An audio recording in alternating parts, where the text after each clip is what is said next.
Hi everyone, in front of me I've got HUAWEI Mate Xs2 and let me share with you how to reset camera preferences on this device.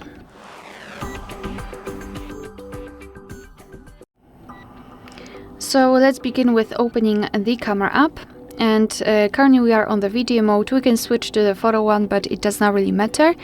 I also wanted to draw attention to those grid lines. I've applied them before I've started the recording because I'd like to show you a visual evidence that the reset option will work, so they should disappear after resetting. So now all we have to do is to take a look at this option bar on the left and then scroll up to find the settings icon. Then let's scroll down to the very bottom to find Restore Defaults and confirm it with OK.